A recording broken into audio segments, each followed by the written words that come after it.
এটা ছিল দোল পূর্ণিমা দিনের ছোট্ট একটি ভিডিও। একটু দেরি করেই পোস্ট করছি। আসলে আমার ফেসবুকে না একটা প্রবলেম হয়ে গেছিলো, ভিডিওটা কোনোভাবে পোস্ট হচ্ছিল না। সেজন্য এডিট করে রাখা সত্ত্বেও অনেকটা দেরি করে পোস্ট করতে হচ্ছে। তো সেদিন তো সবাই মোটামুটি জানো গ্রহণ পড়েছিল এই বছরে। তো স্নান টান করে সকাল সকাল ঘরের সব কাজকর্ম সেরে চলে এসেছি পুজো দিতে। আর দোল পূর্ণিমার দিনে ছোটোবেলা থেকে বাড়িতে দেখেছি আগে ঠাকুরকে রং মাখানো হয়, তারপরে ভোগ টোগ করে দেওয়া হয়, তারপর দিন আমরা রং খেলতাম।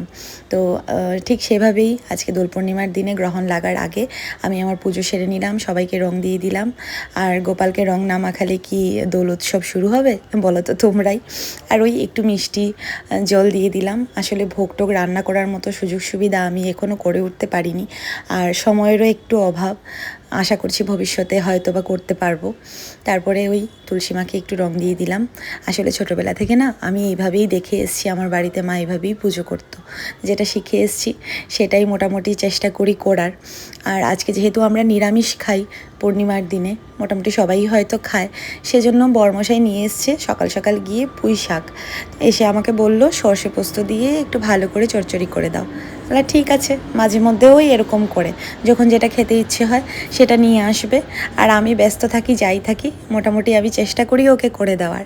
আর ওদিকে ও আর ওর মেয়ে মানে আমার পুচকি আর পুচকির পাপা স্নান টান করে ওরাও এসে গোপালকে রং মাখিয়ে দিচ্ছে।